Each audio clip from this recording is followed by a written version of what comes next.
နယူးဇီလန်မှာဂျွန်ဟာအလုပ်တစ်ခုကိုစတင်လိုက်ပါတယ်သူဟာဒေသခံကောင်းဆောင်ရဲ့ကာကွယ်မှုအတွက်အိမ်ကြီးချင်းတွေပေးဆောင်ရတဲ့ငွေတွေကိုအိမ်တအိမ်ပြီးတအိမ်လိုက်လံစုဆောင်းပါတယ်လမ်းမှာသူ့တငယ်ချင်းတေးဂီတာဂက်စ်နဲ့တိုက်မိပြီးပြင်းရည်ပြီးလိုက်လာဖို့ဆုံးဖြတ်လိုက်ပါတယ်ငွေအားလုံးစုဆောင်းပြီးတဲ့အခါဂျွန်ကသူ့အထက်လူကြီးစီယူသွားပါတယ်ရှေဒန်ကသူ့ညီမကယ်လီစောင့်နေတဲ့ပောက်ကွဲစေတတ်တဲ့အင်ဂျီတစ်ထည်ကိုပြပြီးဂျွန်ကချက်ချင်းပဲသူမကိုစိတ်ဝင်စားသွားပါတယ်ဒါပေမဲ့ရှေဒန်ကသူ့ကိုအလေးနဲ့စကားပြောဖို့ဆွဲခေါ်သွားပါတယ်တရုတ်မာဖီးယားတွေကဒီမျိုးမှာဆိုင်ဖွင့်ဖို့ရှာဖွေနေပြီးဝီရဲ့ရှေးဟောင်းပစ္စည်းဆိုင်ကိုလောင်းကစားရုံဖြစ်အသုံးပြုပါတယ်ရှေဒန်ကသူ့မျိုးကိုထိန်းချုပ်ခွင့်မပေးတဲ့အတွက်သူ့မှာအစီအစဉ်တစ်ခုရှိပါတယ်ရာဇဝတ်မှုဆိုင်ရာငွေတွေကိုရှေးဟောင်းပစ္စည်းဆိုင်မှာချထားပေးမှဖြစ်ပြီးရှေဒန်ကဂျွန်နဲ့ဂက်စ်ကိုကြားဖြတ်ပေးဖို့လိုလားပါတယ်အဲ့ဒီနောက်မှာကောင်လေးတွေကဘိုးလင်းကလပ်ကိုတွားတောက်ပြီးရှေဒန်လိုပတ်စံရှိရင်ဘာလို့မလဲဆွေးနွေးကြပါတယ်ဂက်စ်ကကုန်ပစ္စည်းတွေကိုဘယ်သူမှမဆိုခိုးယူနိုင်အောင်စတိုးဆိုင်မှာထားမယ်လို့ထောက်ပြပြီးသူတို့ကိုယ်တိုင်ယူသွားတင်တယ်လို့ပြောပါတယ်တေးဂီတာဒါပေမဲ့ဂျွန်ကရှေဒန်ကိုကြောက်လွန်းလို့နောက်ွယ်မှာဘာမှမလုပ်ရဘူးနောက်ပိုင်းမှာတင်းချိုင်းမှာကယ်လီကဂျွန်သူ့ရှိမှာဘီယာတောက်နေတာကိုတွေ့လိုက်ရတယ်မိဘတွေရဲ့တင်းချိုင်းဂျွန်ကသူ့ကိုယ်ပိုင်အဖွဲ့အစည်းတစ်ခုစတင်တည်ထောင်ခြင်းနဲ့လို့ဝန်ခံတာကြောင့်ကယ်လီကအဲ့ဒီလိုလုပ်ဖို့အတွက်အခွန်မာသီးတွေစိုက်ပျိုးဖို့လိုအပ်တယ်လို့ထောက်ပြပါတယ်ဂျွန်အိမ်ပြန်ရောက်တဲ့အခါသူ့ရဲ့မြေပိုင်ရှင်က6နာရီမတိုင်ခင်ပြောင်းရွှေ့ဖို့လိုအပ်တယ်လို့ပြောပါတယ်သူဟာသူမရဲ့ကားကိုတောင်မှနေထိုင်ခဲ့ပြီးအခုသူမကတကယ်ကားတစ်စီးအတွက်အဲ့ဒါကိုလိုအပ်တယ်ဆိုတာသိလိုက်ရပါတယ်ဂျွန်မသွားစရာနေရာမရှိတော့တဲ့အတွက်မှန်ထဲမှာကြည့်ပြီးကိုဟန်ဆောင်နေခဲ့ပါတယ်ဂျက်စ်ကိုလှုပ်ဖို့သဘောတူဖို့ဖုန်းခေါ်ရတဲ့အထိပေါ့တပြတိုက်မှုရှေးဟောင်းဂီတဆိုင်မှာသူဟာဂက်စ်နဲ့တွေ့ပြီးကုန်ပစ္စည်းရောက်လာဖို့စောင့်နေကြတယ်မကြခင်မှာပဲကားတစ်စီးရောက်လာပြီးတာယာတစ်လုံးထုတ်လာတော့ဂျွန်ကပတ်စံတွေအဲ့ဒီမှာဖွက်ထားတယ်လို့ယူဆလိုက်တယ်ထွက်သွားပြီးနောက်ကောင်လေးတွေကမျက်နှာဖုံးတွေတက်လိုက်ကြပြီးဂက်စ်ကသူ့အမေရဲ့တနက်ကိုယူလာတယ်လို့ဖွင့်ဟလိုက်တယ်သူတို့နှစ်ယောက်ဆိုင်ထဲကိုအပြေးဝင်သွားပြီးဝဲရဲကိုတရုတ်ပတ်စံတွေပြမလဲလို့မေးတော့ဝဲရဲကတာယာကိုလက်ညှိုးထိုးပြတယ်အမြန်ခုတ်ကြည့်လိုက်တော့တာယာထဲမှာပတ်စံတွေအပြည့်ရှိနေတယ်ဆိုတာအတီးပြုတ်လိုက်ပြီးဂျောင်ကအားလုံးကိုယူသွားတဲ့အချိန်မှာဝဲရဲကသူတို့ကိုမာဖီးယားကနေခိုးယူလို့အယူတွေလို့ခေါ်လိုက်တယ်ဂျန်ကလည်းလက်ကောက်တကွင်းကိုပြတ်ထားတာကိုတွေ့ပြီးခက်လက်အတွက်လက်ဆောင်ဖြစ်ယူသွားတယ်အဲ့ဒီအချိန်မှာဂက်စ်ကကားတစ်စီးလာနေတာကိုမြင်ပြီးနောက်ဖေးတကားကနေမောင်းထွက်သွားတယ်ဂျန်ကသူ့နောက်ကိုလိုက်သွားပြီးဝီကလက်ကောက်ကအရန်အန်ရများတယ်လို့သတိပေးတယ်သူသုံးရင်နှက်ဆိုးတကောင်သူ့စီလာလိမ့်မယ်ဂီတဂျန်ကသူ့ကိုလစ်လူရှုပြီးနောက်ဆုံးမှာဂက်နဲ့ပူပေါင်းဖို့ပြေးသွားတယ်ဝင်ဆိုင်ထဲဝင်ပြီးတာယာပလာဖြစ်နေတာကိုမြင်တော့ဒေါသထွက်သွားပြီးဓာတ်ကင်ပြီးကောင်လေးတွေနောက်လိုက်ဖို့ကြိုးစားတယ်အပြင်မှာဂျန်ကရဲ့ကားတာယာတွေကတလုံးကိုဘာ့စ်ကားနဲ့ခုတ်ပြီးကဲစရဲ့ကားနဲ့လိုက်သွားခဲ့တယ်တေးဂီတာသူတို့နဲ့နီးလာတော့ဂက်စ်ကသူ့ကားကိုဆက်နှိုးနိုင်ခဲ့တယ်ကားမောင်းထွက်ဖို့အချိန်ရောက်ပြီးမိနစ်အနည်းငယ်ကြာမှသူတို့နှစ်ယောက်ဟာတောအုပ်ထဲကပုံအောင်ရနေရာကိုရောက်သွားတယ်ရုတ်တရက်လူနှစ်ယောက်ကဂျွန်ကိုခုံအုပ်ပြီးဖမ်းဆီးလိုက်ပြီးနောက်ပတ်စံအိတ်ကိုရှေတန်စီပေးလိုက်ကြတယ်ဂက်စ်ကသူ့တငယ်ချင်းကိုတစ္ဆာဖောက်သွားတဲ့အတွက်ရှေတန်ကအဲ့ဒီအစီအစဉ်ကိုသိနေခဲ့တယ်သူကဂျွန်ရဲ့အိတ်ကက်တွေကိုစစ်ဆေးပြီးလက်ကောက်ကိုတွေ့လို့ဂျွန်ရဲ့လက်ကောက်ဝတ်မှာဝတ်ပြီးမိန်းကလေးဆန်တဲ့အရာတွေကိုကြိုက်တာကိုလှောင်ပြောင်ဖို့လုပ်တယ်ပြီးတော့ရှေတန်ကဂက်စ်ကိုတတ်ဖို့အမိန့်ပေးပေမဲ့ဂက်စ်ကမလုပ်နိုင်ခဲ့ဘူးဒမ်မီဆိုတဲ့လူဆိုးတစ်ယောက်ကစေတနာဝန်ထမ်းလုပ်ပြီးဂက်စ်ကထွက်သွားဖို့ကြိုးစားပေမဲ့ရှေတန်ကသူ့ကိုစောင့်ကြည့်ခိုင်းတယ်ဒါပေမဲ့ဒမ်မီပြစ်လိုက်တဲ့အခါကြည်စံကနောက်ပြန်သွားပြီးတယ်ရီရဲ့မျက်လုံးကိုထိမှန်သွားတယ်ဂက်စ်မှာကြည်စံတွေမရှိတော့တဲ့အတွက်သူ့အမေကကြည်စံတွေကိုတောက်ခတ်ထားတာကြောင့်ဂျွန်ကအခွင့်အရေးကိုအသုံးချပြီးထွက်ပြေးဖို့လုပ်တယ်ရှယ်ရန်ရဲ့လူဆိုးတချို့ကဂျွန်ကိုလိုက်လံရှာဖွေနေချိန်မှာရဲအရာရှိလီလေးရောက်လာပြီးလူမြင်ကွင်းမှာတနက်ပစ်ဖောက်ဖို့မတင်တော့ကြောင်းသတိပေးတယ်ရှယ်ရန်ကတရုတ်ငွေကိုအသုံးပြုပြီးသူ့ရဲ့တိတ်ဆိတ်မှုကိုဝယ်ယူလိုက်တယ်တစ်ချိန်တည်းမှာပဲဂျွန်ကဆုတ်ပစ်ထားတဲ့နောက်တွဲရင်ထဲမှာပုံနေပြီးသူ့ကိုလိုက်လံရှာဖွေသူတွေကမသိလိုက်ပဲရှေ့ကိုပြေးနေတာကိုကြည့်နေတယ်ပြီးတော့သူကလက်ကောက်ကိုကြည့်လိုက်တော့ထူးဆန်းတဲ့ခလုတ်တစ်ခုပါနေတာကိုသတိထားမိလိုက်တယ်ရုတ်တရက်သူ့ကိုနှိပ်ဖို့ပြောနေတဲ့အတန်တစ်ခုကိုကြားလိုက်ရပြီးဂျွန်အံ့အားသင့်သွားတယ်နောက်တွဲရင်ရဲ့နောက်မှာသူ့ကိုသူထိုင်နေတယ်ဒုတိယဂျွန်ကခလုတ်ကိုဘယ်ချိန်မှနှိပ်ရမယ်ဆိုတာသိလိမ့်မယ်လို့အော်ဟစ်နေချိန်မှာသူထွက်ပြေးသွားတယ်နောက်ဆုံးမှာဂျွန်အံ့ဖို့ပြေးတာကိုရက်လိုက်ရတယ်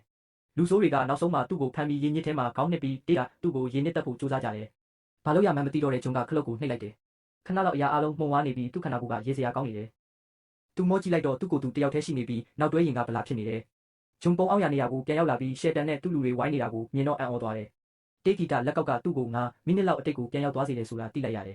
်ဒီဂျွန်အတွက်လည်းလိုက်လံရှာဖွေမှုတွေစတင်တာကြောင့်အနာဂတ်ဂျွန်ကနောက်တွဲရင်ထဲမှာပုံအောင်မှုပြေးသွားပြီးသူ့ရဲ့လက်ရှိကိုခလုတ်ကြောင်ပြောပြတာကိုစောင့်နေပြီးမြင်ကွင်းကိုပြန်လဲဖန်တီးလိုက်တယ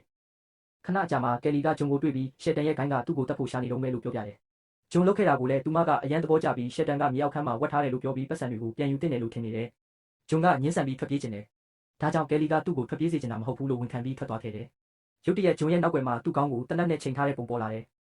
ယ်သူကသူ့ကိုပတ်စံပြန်ရအောင်လက်ကောက်သုံးဖို့မဟုတ်ရင်သူနဲ့ကယ်လီကိုတက်ပစ်မယ်လို့ပြောပါတယ်ဒီညသူတို့တွေ့မဲ့တဲကိုကန်လိပ်စာပါတဲ့ကက်ကက်ပေးလိုက်တယ်အဲ့ဒီနောက်မှာဂျန်ကခလုတ်ကိုနှိပ်ပြီးအတိတ်ကိုပြန်သွားခဲ့တယ်တနက်တန်ကြားတော့အမိုက်ပုံးနောက်မှာပုံနေပြီးတခြားကြနှစ်ယောက်နောက်တွဲရင်ထဲမှာပုံနေတာကိုကြည့်နေတယ်အားလုံးထွက်သွားတဲ့အခါခလုတ်ကိုထပ်နှိပ်ဖို့ဆုံးဖြတ်ပြီးနောက်ထပ်9မိနစ်လောက်ပြန်သွားခဲ့တယ်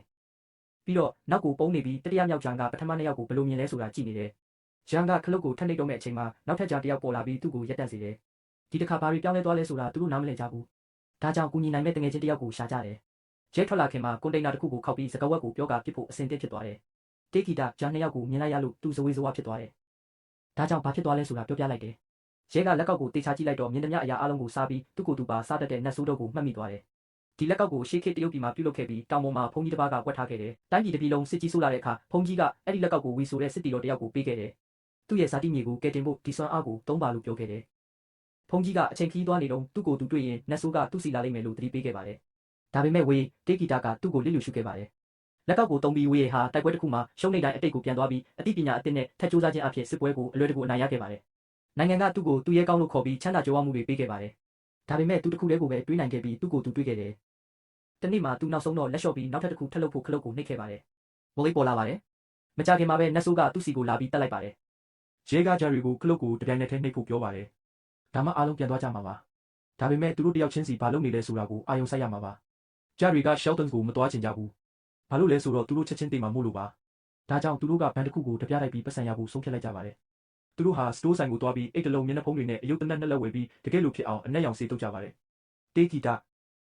ာဂျမ်မီသားစုဟာဘန်ထဲကိုအပြေးလောဝင်လာပေမဲ့လက်နက်ကင်အမျိုးသမီးတစ်ယောက်ကသူတို့တွေကတယောက်ကိုပြစ်တက်လိုက်ပြီးစကားတခွန်းမှမပြောနိုင်ခဲ့ပါဘူး။နောက်တစ်ယောက်ကတော့ချက်ချင်းထွက်ပြေးပြီးအများသုံးရေချိုးကန်းထဲမှာပုံနေပြီးခလုတ်ကိုထပ်နှိပ်ဖို့ဆုံးဖြတ်လိုက်ပါတယ်။သူပြန်ပေါ်လာပါတယ်ငါမိနစ်အနည်းငယ်အကြာကလူတစ်ယောက်အိမ်သာသုံးနေပြီကိုတွေးလိုက်ရတယ်။ဒါနဲ့ဂျွန်ကခီးသွားတွေရေချိုးကန်းကိုဓာတ်ပုံရိုက်ဖို့အခွင့်အရေးယူနေတော့ထွက်သွားခဲ့တဲ့အဲ့ဒီနောက်ဂျွန်ကတောထဲကိုပြန်သွားတယ်။ကယ်လီတေးဂီတာနဲ့ဂျန်နဲ့နှစ်ယောက်တပြတိုက်ဖို့ပြင်ဆင်နေတာကိုတွေးလိုက်ရတယ်ပြီးတော့ဘန်ကိုသွားပြီးအမျိုးသမီးကသူ့အိတ်ထဲကတနက်ကိုမယူချင်တော့တဲ့အထိစောင့်နေမကြခင်မှာပဲဂျင်းနှစ်ယောက်ရောက်လာပြီးတတိယဂျွန်ကသူတို့ကိုဆက်လုပ်ကြဖို့ပြောတယ်။ကြီးကြပ်ရေးမှုကိုဖုံးဆက်တယ်။ယောက်ျားကထွက်လာပြီးတခိုးတွေကိုမြင်တော့အံသွားတယ်။စာရေးမှာဓာပြတွေကိုအဖိုးတန်တစ်တာတစ်လုံးပေးလိုက်ရုံကလွဲလို့တခြားရွေးချယ်စရာမရှိဘူး။ဂျွန်၃ယောက်တောထဲကိုပြန်သွားပြီးတစ်တာကိုဖွင့်ကြည့်တော့ဘာမှမပါဘူးဆိုတာတွေးလိုက်ရတယ်။စေပုံတစ်လုံးကသူတို့မျက်နှာပေါ်မှာပောက်ကွဲသွားပေမဲ့ဂျွန်ကဆက်ကြည့်နေတယ်။ချက်လက်မှတ်တွေနဲ့ပင်စင်စလစ်တွေအောက်မှာ$38တွေ့တယ်။ဂျွန်နှစ်ယောက်ကပတ်စံနဲ့ဘီယာဝယ်လို့ရအောင်တတိယတစ်လုံးကိုပြန်ပို့လိုက်တယ်။ဘိုးလင်းကလပ်မှာစာရေးကသူတို့ကိုမြင်ပြီးရှယ်တန်ကိုဖုံးဆက်တယ်။ဂျမ်မီသားစုရဲ့တေးဂီတာမှာရှုံးထန်ကိုလက်ကောက်ကိုစမ်းသုံးကြည့်ပြီးအမားယွင်းတွေအတွက်အထက်ထက်အခါခါလူရက်မဲ့အကြံစီကိုဆွေးနွေးထားပါတယ်။ဂျမ်မီသားစုတွေကတယောက်ရေချိုးကန်းထဲဝင်သွားပြီးနောက် damage နဲ့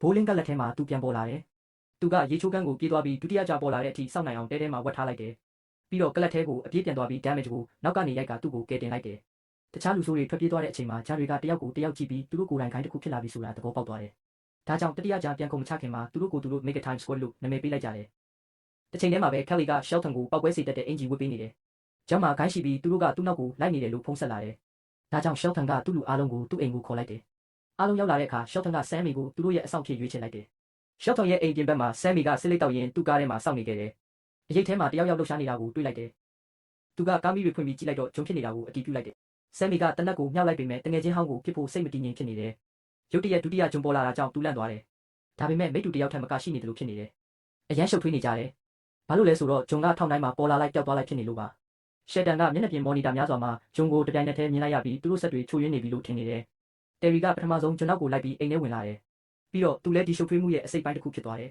။နောက်ဆုံးမှာဂျင်းနှစ်ယောက်လေကားပေါ်ကိုတပြိုင်နက်တည်းရောက်လာတယ်။ဒါကြောင့်ရှယ်တန်ကကင်မရာထဲမှာသူတို့နှစ်ယောက်ကိုအတူတူမြင်လိုက်ရတယ်။မကြခင်မှာပဲဂျေတွေထပ်ပေါ်လာကြတယ်။ဘာလို့လဲဆိုတော့သူတို့ကဂိုင်းတစ်ခုလုံးကိုစူးစီးနိုင်ဖို့အချိန်ကိုအချိန်ချင်းခီးသွားနေလို့ပါ။လူဆိုးတစ်ယောက်ကဂျေတစ်ယောက်ကိုချောင်ပိတ်မိအောင်လုပ်နိုင်ခဲ့ချိန်မှာနောက်တစ်ယောက်ဂီတာသူ့နောက်ကပေါ်လာပြီးသူနဲ့ထုလိုက်တယ်။ပြီးတာနဲ့ချက်ချင်းပျောက်သွားတယ်။လက်ကြားကမြေအောက်ခန်းထဲကိုရောက်နိုင်ခဲ့ပြီးထောင်တိုင်းမှာပတ်စံတွေကိုရှာဖွေခဲ့တယ်။ဒါပေမဲ့ဘာမှမတွေ့ခဲ့ဘူး။သူထိုင်ပြီးစဉ်းစားနေချိန်မှာနောက်ဆုံးတော့တစ်ခုခုကိုသတိထားမိလိုက်တယ်။ကုရှင်နောက်မှာဖွက်ထားတဲ့ပတ်စံအိတ်ပဲ။အဲ့ဒီအချိန်မှာဂိုင်းသားတွေလာနေတာကိုသူကြားလိုက်ရတယ်။ဒါကြောင့်မီးကိုထွက်အောင်စနစ်ကိုဖွင့်လိုက်တယ်။ကယ်ရီကမျက်စိမိတ်ပြီးတနက်ပစ်လိုက်တော့အတန်ကြောင့်လူတိုင်းရဲ့နားတွေဥဥတုံသွားတယ်။မီးဖို့ချောင်တဲ့ဂီတာကယ်လီကချစ်ပတ်ယူဖို့အန်ဆွဲကိုဖွင့်လိုက်တယ်။အဲ့ဒီထဲမှာပောက်ကွဲစေတတ်တဲ့အင်ဂျီကိုတွေးလိုက်ရတော့အံ့အားသင့်သွားတယ်။သူမကအခန်းထဲမှာတယောက်တည်းစားမယ်လို့ဆုံးဖြတ်လိုက်ပေမဲ့ဒမ်မီကကြောင်တောင်တောင်နဲ့ချုံမဖို့ကြိုးစားတယ်။သူမကသူ့ကိုကန်ထုတ်ဖို့ကြိုးစားပေမဲ့ဒမ်မီကလစ်လူရှူပြီးအရန်နီးကပ်လာတယ်။အဲ့ဒီအချိန်မှာဂျုံဝင်လာပြီးသူ့ကိုရက်တက်ဖို့ကြိုးစားတယ်။ဒါပေမဲ့ဒမ်မီကတနက်ကိုချိန်ပြီးဂျုံကိုကြောက်တက်သူလို့လှောင်ပြောင်လိုက်တယ်။ဂျုံကခလုတ်ကိုနှိပ်ဖို့စဉ်းစားနေတယ်။ဒါပေမဲ့ကယ်လီရှိမှသူရဲရင်တဲ့သူဆိုတာတက်တည်ပြချင်တယ်။သူကဒမ်မီရဲ့မျက်နှာကိုပတ်စံအိတ်နဲ့ရိုက်လိုက်တယ်။ပြီးတော့သူ့ကိုဆွဲခေါ်ပြီးနဘူးပေါ်ထိုးချလိုက်တယ်။ဒမ်မီထွက်ပြေးသွားပေမဲ့လက်စားချေမယ်လို့ကြိတ်ဆူသွားတယ်။ဂျုံကကယ်လီကိုသူနဲ့တူထွက်ပြေးမလားလို့မေးတယ်။အဲ့ဒီအချိန်မှာရှယ်တန်နဲ့တူလူတွေကမြေအောက်ခန်းကိုရှာဖွေနေကြပြီးပတ်စံတွေပျောက်နေပြီဆိုတာသိလိုက်ရတယ်။လူတိုင်းဂျုံကိုရှာဖို့အပြင်ကိုပြေးထွက်ကြပေမဲ့ဂျုံနဲ့ကယ်လီကဂက်စ်ရဲ့ကားနဲ့ထွက်သွားပြီးသားဖြစ်တယ်။ဒါမီယန်ကပြစ်ခတ်ဖို့ကြိုးစားတယ်။ဒါပေမဲ့ဂျီဆန်ကတယ်ရီရဲ့ဒဏ်ရာရနေတဲ့မျက်လုံးကိုထပ်ထိသွားတယ်။ရှယ်တန်ကဒေါသထွက်ပြီးသူ့လူတွေကိုကားပေါ်တက်ကဂျွန်နောက်လိုက်ဖို့အမိန့်ပေးတယ်။အားလုံးထွက်သွားပြီးနောက်ဂျာ၄ယောက်အိမ်ထဲကထွက်လာပြီးခလုတ်ကိုအကြိမ်များစွာနှိပ်မိထားတာကိုသတိထားမိကြတယ်။သူတို့အိမ်ပြန်သွားတော့မြေရှင်မကဂျုံရဲ့ပစ္စည်းတွေကိုအကုန်ပစ်ချလိုက်ပြီဆိုတာသိလိုက်ရတယ်။သူ့သားကအဲ့ဒီပစ္စည်းတွေကိုမိရှို့နေတယ်။ဒါနဲ့ဂျာတွေကသူ့ကိုဝိုင်းပြီးကားတော်တွေပေးတဲ့အထိချင်းချောက်လိုက်တယ်။ခဏအကြာမှာဂျုံနဲ့ကယ်လီတဲခုခန်းကိုရောက်လာကြတယ်။ဘယ်သူမှမရောက်သေးဘူးလားလို့မေးပြီးစောင့်နေချိန်မှာအခန်းကားကိုဆုံးဖြတ်လိုက်ကြတယ်။မုတ်စားနေချိန်မှာဂျုံကရှယ်တန်နဲ့ဘလို့အလုပ်လုပ်ဖြစ်ခဲ့လဲဆိုတာပြောပြတယ်။အပြန်လန်အနေနဲ့ကယ်လီကသူ့အကိုကသူ့เจ้าကိုဖောက်ခွဲခဲ့လို့သူ့အကိုနဲ့အတူနေခဲ့ရတာလို့ဖွင့်ထားတယ်။တခြားเจ้าသားတွေရဲ့နှောက်ယှက်မှုတွေကိုသူမှမခံနိုင်တော့လို့ ကျောင်းတစ်ခွဲခန်းကိုအသုံးပြုပြီးဘုံလုခဲ့တယ်လို့ပြောတယ်ဂျွန်ကဒါကအရမ်းမိုက်တယ်လို့ထင်ပြီးသူမကိုနမ်းလိုက်တယ်စုံတွဲအစ်စ်ကပိုနီးကလာတော့မလို့ပဲတခြားဂျွန်တွေအခန်းထဲဝင်လာတာကြောင့်အနှောက်အယှက်ဖြစ်သွားတယ်ခလုတ်ကိုအလွန်အကျွံနှိပ်မိတာလားဒါမှမဟုတ်အချိန်မှန်မနှိပ်မိတာလားဆိုပြီးသူတို့တယောက်နဲ့တယောက်အပြစ်တင်ရင်အငင်းပွားမှုဖြစ်လာတယ်ကယ်လီကသူတို့ကိုကြည့်ပြီးဂျွန်တွေအများကြီးရှိရင်သူတို့အနိုင်ယူနိုင်တယ်လို့ထောက်ပြလိုက်တယ်ပြီးတော့ပတ်စံကိုတင်ထားလိုက်ကြတယ်ဒါကသူတို့မျှဝေချင်တာမဟုတ်လို့နောက်ထပ်အငင်းပွားမှုတစ်ခုထပ်ဖြစ်လာတယ်ကယ်လီကသူတို့ကိုယုံကြည်မှုလွန်ကဲသူတွေလို့ပြောပြီးပြစ်တင်လိုက်တယ်အပြင်မှာတော့လေကာကဲရဲ့ကားကိုတွေးလိုက်ပြီးရှော့တက်စီဖုန်းဆက်ကတီနီယာကိုပြောပြလိုက်တယ်အခန်းထဲမှာတော့လူအားလုံးပင်ပန်းပြီးအိပ်ပျော်သွားကြတယ်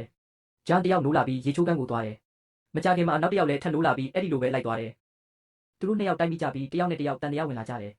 နောက်ဆုံးတော့တယောက်ကစိတ်မရှိတော့ပဲအပြင်ထွက်ပြီးလေကောင်းတွေတက်ရှူဖို့ထွက်သွားတယ်သူအတန်တစ်ခုကြားလိုက်ရပြီးလှည့်ကြည့်လိုက်တယ်အပင်တချို့လှုပ်ရှားထားတာကိုသတိထားမိတယ်ရုတ်တရက်သူ့နောက်မှာတယောက်ယောက်ပေါ်လာတာကြောင့်လန့်သွားတယ်ကယ်လီတကားပိတ်ဖို့လာတဲ့အချိန်မှာဂျန်တကကျမ်းပြင်ပေါ်မှာသွေးတွေပြက်နေတာကိုတွေ့လိုက်တယ်သူမအော်တန်ကြောင့်ကျန်တဲ့၃ယောက်နိုးလာကြတယ်ဂျန်နှစ်ကသွေးထွက်နေတဲ့တငယ်ချင်းစီပြေးသွားတယ်အဲ့ဒီအချိန်မှာလှုပ်ဝက်ဆန်းကျတဲ့လူသက်သမားကအခန်းထဲပေါ်လာပြီးဂျန်၃ကိုဆွဲခေါ်သွားတယ်ကယ်လီနဲ့ဂျန်၄ကအခန်းထဲကပြေးထွက်သွားကြတယ်ဂျန်၅ကတော့ပတ်စံအိတ်ကိုယူဖို့နောက်မှာကျန်ခဲ့တယ်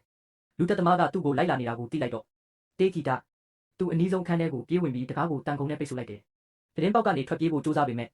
အမြင့်ကြီးလုံးလို့ခုံမချနိုင်ဘူးစစ်ကြံဘက်မှာတော့ကယ်လီနဲ့ဂျန်ကတက်လီကားကနေခိုင်းသားတွေထွက်လာတာကိုမြင်လိုက်ကြတယ်ဒါကြောင့်လှေကားဘက်ကိုပြေးတက်သွားကြတယ်မန်နေဂျာရဲ့တကားကိုရောက်ပေမဲ့တော့ခတ်ထားတယ်သူခောက်ခေါ်ပေမဲ့မန်နေဂျာကမဖြေဘူးခိုင်းသားတွေထောင်းကနေထောင်းချပြီးနီးကပ်လာကြတယ် damage ကတေးဂီတာသူတို့ကိုတိုက်ခိုက်ဖို့ကြိုးစားတယ်ကယ်လီကသူ့ကိုပေါင်ချမ်းမှာကန်လိုက်တော့သူအောက်ကိုလဲကျသွားတယ်မန်နေဂျာတကားဖွင့်ပေးလိုက်ချိန်မှာဂျန်ကချက်ချင်းပြေးဝင်ပြီးနောက်ဖေးတကားကနေထွက်ပြေးသွားတယ်ဂျန်4ကသတင်းပေါက်ကနေအောက်ကိုဆင်းလာဖို့ကြိုးစားနေတဲ့ဂျန်5ကိုမြင်လိုက်တယ်သူ့ကိုအိတ်ပြပေးဖို့ပြောလိုက်ခဏတွတ်ဆုပ်ပြီးနောက်5ကအိတ်ကိုပစ်ချလိုက်တယ်4ကအိတ်ကိုလက်ခံယူပြီးချက်ချင်းအခန်းထဲပြန်ဝင်သွားတယ်အဲ့ဒီအချိန်မှာဂိုင်းသားတွေအခန်းထဲဝင်လာကြတယ်မန်နေဂျာကတနက်ကိုမြင်လိုက်ရပြီးကြောက်လန့်သွားတယ်ဂျန်4ကအပြင်ကိုပြန်ထွက်ပြီးဘေးမှာပုန်းနေတယ်ဂိုင်းသားတွေကသူ့ကိုမမြင်ပဲပြေးထွက်သွားကြတယ်အခုတော့သူကယ်လီစီပြန်သွားပြီးထွက်ပြေးဖို့ကြိုးစားတယ်အပြင်မှာဂိုင်းသားတွေမောကြည့်လိုက်တော့ဂျန်4ကိုသတင်းပေါက်မှာမြင်လိုက်ရတယ်တယ်ရီကပြစ်ခတ်လိုက်တော့5ကအခန်းထဲပြန်ဝင်သွားရတယ်ဒဲမင်ကပြားရည်စမ်းခီးအခန်းကိုရှာဖွေသွားပြီးတေဆုံးနေတဲ့ဂျန်3ကိုတွေ့လိုက်တယ်အာယုံပြန့်လွင့်နေစဉ်မှာအလောင်းနဲ့တူဆက်ဖီရိုက်နေချိန်လူသက်သမားကတိတ်တဆိတ်ထွက်ပြေးသွားတယ်ကယ်လီနဲ့ဂျန်၄ယောက်ကဓာတ်လေကားနဲ့ဆင်းသွားကြတယ်တယ်ရီကသူတို့ကိုပြစ်တက်ဖို့ကြိုးစားပေမဲ့တကားကမြန်မြန်ပိတ်သွားတယ်အဲခန်းကိုရောက်လာကြပေမဲ့ကယ်လီကအလုံးအလောက်မြန်မြန်မရှောင်နိုင်ဘူးတယ်ရီကလိုက်ဖမ်းပြီးသူမရဲ့လက်မောင်းကိုဆွဲလိုက်တယ်ဂျန်9ယောက်လာပြီးသူတို့ရန်ဖြစ်ကြပြန်တယ်၄ယောက်ကတယ်ရီကိုအာယုံလဲစေပြီး9ယောက်ကနောက်ကနေတိုက်ခိုက်လိုက်တယ်ဒါပေမဲ့ဂျန်2ယောက်စလုံးကကယ်လီကိုတပြိုင်နက်တည်းဆွဲလိုက်ကြပြီးသူမလဲကျသွားတယ်ဂျန်က9ယောက်ကိုထိုးပြီးလဲကျစေလိုက်တယ်ပြီးတော့ကယ်လီကိုပြန်ဆွဲလိုက်ပေမဲ့သူမကသူနဲ့မလိုက်တော့ဘူးရုတ်တရက်တယ်ရီကဂျန်လေးကိုပြစ်တက်လိုက်တယ်ခေါင်းကွဲသွားပြီးသွေးတွေပြန့်နှံ့သွားတယ်ဂျန်အားလုံးတေသွားပြီလို့ထင်ပြီးရှော့တန်ကတယ်ရီကိုပတ်စံအိတ်ယူခိုင်းလိုက်တယ်ပြီးတော့ဂိုင်းသားတွေအားလုံးထွက်သွားကြတယ်ရုတ်တရက်နောက်ထပ်ဂျန်9တယောက်နိုးလာတယ်သူကယ်လီနဲ့စကားပြောဖို့ကြိုးစားပေမဲ့သူမကဒီယာတွေကိုညှင်းငွေ့နေပြီးတယောက်တည်းထွက်သွားခဲ့တယ်5က4ရဲ့အိတ်ကထဲကကားတော့ကိုယူလိုက်တယ်ဒါပေမဲ့မတော်တဆ4ရဲ့ခေါင်းပေါ်ပြုတ်ကျသွားတယ်ဆက်စုပ်ဖွယ်ကောင်းတဲ့တေးဂီတာအိတ်ကိုကောက်ယူပြီးနောက်ဂျန်ကကဲစရဲ့ကားနဲ့ထွက်သွားတယ်ကားမောင်းနေစဉ်မှာသူခလုတ်ကိုထပ်နှိပ်ဖို့စဉ်းစားတယ်ဒါပေမဲ့နောက်ဆုံးမှာလက်ကောက်ကိုချွတ်ပစ်လိုက်တယ်မိနစ်အနည်းငယ်ကြာမှဂျန်ဟာအော်လီကိုအကူအညီတောင်းဖို့ရှေးဟောင်းပစ္စည်းဆိုင်တစ်ဆိုင်ကိုရောက်လာတယ်ဝေးကသူ့အရင်တုန်းကလည်းဒီနေရာကိုလာခဲ့ကြောင်းပြထားတဲ့ဓာတ်ပုံတစ်ပုံကိုပြသတယ်အမှန်တရားကတော့နတ်ဆိုးကတယောက်တည်းကြံတဲ့အထိမရက်ဘူးဆိုတာပဲအဲ့ဒါကြောင့်သူအသက်ရှင်နေသေးတာလို့ရှင်းပြတယ်သူကနောက်ဆုံးကြံတဲ့ဝေးရဖြစ်နေပြီဂျာအသက်ရှင်ခြင်းရင်ကြံနေတဲ့သူ့ကိုယ်တိုင်တွေကိုတက်ပြရမယ်လို့အကြံပေးတယ်ဒါကြောင့်ဂျန်ကဂျဲစီသွားပြီးအကူအညီနဲ့လက်နက်တွေရယူတယ်သူတို့နှစ်ယောက်ရှော့တဲ့ရဲ့အိမ်ထဲကိုခိုးဝင်သွားကြတယ်နောက်လွဲနဲ့ဘောလာတွေကိုအသုံးပြုပြီးလူဆိုးနှစ်ယောက်ကိုဖမ်းဆီးနိုင်ခဲ့တယ်သူတို့ကိုချီနှောင်ပြီးဗီဒီယိုထဲမှာဝတ်ထားလိုက်တယ်ရှော့တန်ကလုံခြုံရေးကင်မရာထဲကနေအရာအလုံးကိုမြင်နေတယ်ဒါကြောင့်တယ်ရီကိုစင်ကြံဘက်ပို့လိုက်တယ်စင်ကြံထဲမှာဂျဲကတယ်ရီကိုလောက်လွဲနဲ့တိုက်ခိုက်ဖို့ကြိုးစားတယ်ဒါပေမဲ့တယ်ရီကမတော်တဆတနက်ကိုအရင်ပစ်လိုက်ပြီးဂျဲရဲ့ခြေထောက်ကိုထိသွားတယ်ဂျဲကလည်းလောက်လွဲနဲ့ပြန်ပစ်လိုက်တာကြောင့်တယ်ရီရဲ့ကျမ်းမာနေတဲ့မျက်လုံးကိုထိခိုက်သွားတယ်တစ်ချိန်တည်းမှာပဲဂျန်ကကလီကိုရှာဖို့ထွက်သွားတယ်ဒဲမင်ကသူ့ကိုမြင်တာနဲ့ထွက်ပြေးသွားတယ်ဂျန်ကသူ့အပြုတ်မှုအတွက်တောင်းပန်ပြီး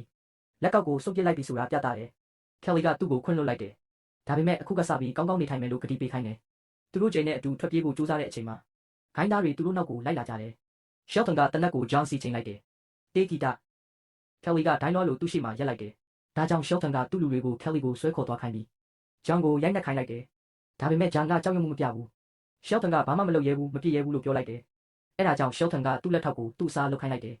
ရှော့တန်ကိုယ်တိုင်တော့ညှင်းဆန်နေတယ်ဒါပေမဲ့စေတနာဝန်ထမ်းတယောက်လိုချင်တယ်လို့ပြောလိုက်တယ်နောက်ဆုံးတော့သူတို့အားလုံးသူတို့ရဲ့ခေါင်းဆောင်ကအားနည်းသူတယောက်သာဖြစ်ကြောင်းနားလည်သွားကြတယ်ဂျန်ကတေးဂီတာဂုံယူစွာထွက်လိုက်ပြီးကယ်လီကိုချစ်တယ်လို့ပြောလိုက်တယ်ရှော့တန်ကတနက်ကိုပြန်မြောက်လိုက်တယ်ဒါပေမဲ့ဝန်ကအရင်ပစ်လိုက်တယ်ပြီးတော့ပတ်စံအိတ်ကိုမြန်မြန်ယူပြီးထွက်ပြေးသွားတယ်ဂျန်ကိုလည်းတစ်တက်ဖို့ရည်ရွယ်ထားပေမဲ့ဂဲဇာလောက်တွဲနဲ့တိုက်ခိုက်လိုက်ပြီးသူ့ကိုကြောက်လန့်သွားစေတယ်ပြီးတော့ဂဲဇာနဲ့ဂျန်ပြန်ပေါင်းကြတယ်ခဏကြာမှဂျန်နဲ့ကယ်လီကရှော့တန်ရဲ့ကားနဲ့မြို့ကနေထွက်ခွာသွားကြတယ်ကယ်လီကသူမရဲ့အိတ်ကိုဖွင့်လိုက်တယ် သူမကပတ်စံအားလုံးကိုမတော်တဆမဟုတ်ပဲရည်ရွယ်ပြီးခိုးယူထားတာလို့ဖွင့်ထားလိုက်တယ်။တစ်ဖက်မှာတော့မူလအိတ်ကိုသူ့အထက်လူကြီးစီပေးလိုက်တဲ့အခါအထဲမှာပတ်စံမရှိပဲအင်ကြီးတစ်ထည်သာရှိနေတယ်။ချက်ချင်းပဲပောက်ကွဲမှုဖြစ်သွားပြီးသူ့ကိုတပ်ပစ်လိုက်တယ်။နောက်တစ်နေ့မှာဂျန်ကဓာတ်ဆီဆိုင်တစ်ခုမှာရေချိုးကန်းသုံးနေတယ်။ရုတ်တရက်နတ်ဆိုးလိုပုံစံတစ်ခုသူ့နောက်မှာပေါ်လာတယ်။ဒါပေမဲ့ဂျန်ကချက်ချင်းသတိထားမိလိုက်တယ်။အဲ့ဒါကသူ့ပတ်စံကိုပြန်လိုချင်တဲ့နောက်ထပ်ဂျန်တစ်ယောက်ပဲ။ဒီဂျန်ကကယ်လီကိုမချစ်တော့ဘူးလို့ပြောလိုက်တယ်။ဒါကြောင့်ပထမဂျန်ကသဘောတူညီချက်တစ်ခုချလိုက်တယ်။သူကကယ်လီကိုသူ့အနားမှာထိန်းထားမယ်။မျက်နှာဖုံးစွပ်ထားတဲ့ဂျန်ကတော့ပတ်စံကိုယူသွားမယ်။ပြီးတော့ဂျန်ကကယ်လီကိုအာယုံလဲစေဖို့စကားပြောနေတယ်။သူ့ရဲ့တခြားတစ်ယောက်ကကားပေါ်ကအိတ်ကိုယူနေတုန်းဂျန်ကဆိုင်တွင်းမှာကယ်လီနဲ့အတူရှိနေခဲ့တယ်။ခဏကြာမှာတော့ကယ်လီကအမှန်တရားကိုသဘောပေါက်သွားတယ်။ဂျန်ကသူမနဲ့အတူရှိနေနိုင်ဖို့ပတ်စံတွေကိုဆွလုပ်ခဲ့တာပဲဆိုတာသိလိုက်တယ်။သူမလည်းမျက်လုံးပြပြနဲ့ဂျန်ကိုကြည့်လိုက်ပြီးသူ့ကိုချစ်တယ်လို့ပြန်ပြောလိုက်တယ်။ဒီလို recap movie တွေကိုပုံမကြည့်ရှုခြင်းရင် subscribe လုပ်ပြီး notification ကိုဖွင့်ထားဖို့မမေ့ပါနဲ့။တတော့ကနေကြည့်နေတယ်ဆိုရင်လည်း follow လုပ်ပေးဖို့တောင်းဆိုပါတယ်။ကြည့်ရှုပေးတဲ့အားလုံးကိုအထူးကျေးဇူးတင်ပါတယ်။